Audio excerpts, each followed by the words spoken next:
Break के बाद स्वागत है आपका। रांची के पंडरा इलाके में अपराधियों ने एक कारोबारी की गला काटकर हत्या कर दी है। मृतक का नाम भूपल साहू है। हमले के बाद उन्हें गंभीर स्थिति में एक निजी अस्पताल में भर्ती कराया गया था, जहां इलाज के दौरान उनकी मौत हो गई। रांची के एसएसपी ने बताया कि मामले की जांच की जा रही है। हत्याकांड में शामिल आरोपियों की गिरफ्तारी के लिए छापेमारी जारी है। वहीं प्रत्यक्षदर्शियों ने बताया कि विशाल फुटवेयर के संचालक भूपल साहू अपनी दुकान की सीढ़ियों पर खड़े थे। इसी दौरान एक युवक ने भूपल साहू को निशाना बनाते हुए उनके गले पर चाकू से ताबड़तोड़ हमले कर दिए। हमला करने के बाद आरोपी मौके से फरार हो गया। वहीं पास में ही एक भंडारे का आयोजन किया गया था, जिसकी वजह से वहां काफी भीड़ थी। स्थानीय लोगों ने आरोपी को पकड़ने की कोशिश भी की, लेकिन वो फरार हो गया। इसका इन्वेस्टिगेशन कर रहे हैं और हम लोग जो है सीसीटीवी फुटेज देख रहे हैं और इसके अलावा अन्य बिंदु जो हैं उसके मोटिव के बारे में क्या हो सकता है, सारी बात पर अनुसंधान चल रहा है। अनुसंधान में जब कुछ फलाफल ज्ञात होगा तो हम बताएंगे। पंडरा इलाके में रवि स्ट्रीट के पास में एक जूता चप्पल का दुकान के व्यक्ति हैं, भूपल साहू नाम है।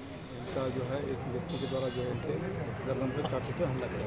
मतलब अभी इलाज के लिए हम लोग हॉस्पिटल भेजे हैं और सभी टीम जो है इनके विवाद के पीछे पता करने का प्रयास कर रहे हैं क्या विवाद है और किन वजहों से। इस खबर पर ज्यादा जानकारी के साथ हमारे सहयोगी राहुल हमारे साथ जुड़ गए हैं। राहुल, खुलेआम भंडारा चल रहा है और उसके बगल में एक इंसान के गले में छुरा मार दिया जाता है, क्या कहेंगे आप?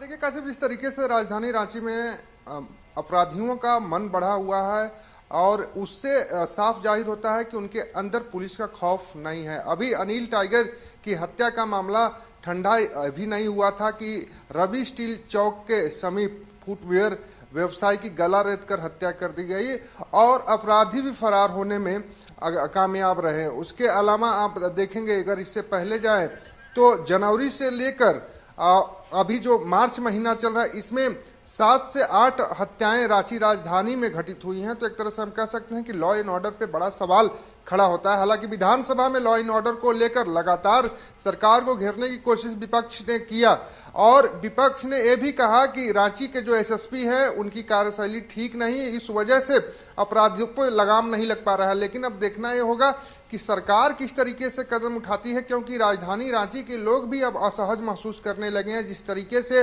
पूरे राजधानी के साथ साथ राज्य में अलग अलग स्थानों पर आपराधिक घटनाएं घट रही हैं और आप देखें कि राजधानी झारखंड का कैपिटल है और कैपिटल में इस तरह की दिन दहाड़े घटनाएं घटना कहीं न कहीं पुलिस प्रशासन के लिए चुनौती है और प्रश्न चिन्ह भी प्रशासन पे खड़ा करता है कि आखिर में राजधानी के लोग कहां सुरक्षित है।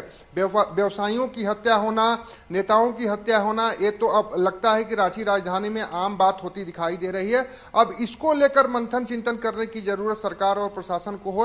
हालांकि अब देखना होगा कि कल की जो रवि स्टील चौक के समीप फुटवेयर व्यवसायी की हत्या हुई, उसको लेकर किस तरीके से जांच कर रही है और अपराधियों को कब तक गिरफ्तार कर पाएगी। हालांकि अभी तक की जो जानकारी निकलकर सामने आई कि अभी भी अपराधी पुलिस के गिरफ्त से फरार चल रहे हैं। जी, तो अभी भी अपराधी पुलिस के गिरफ्त से बाहर हैं, लेकिन खुलेआम एक व्यवसायी को गला रेत कर उसकी हत्या की गई। अभी उससे एक दिन पहले ही बीजेपी के एक नेता की हत्या की गई थी।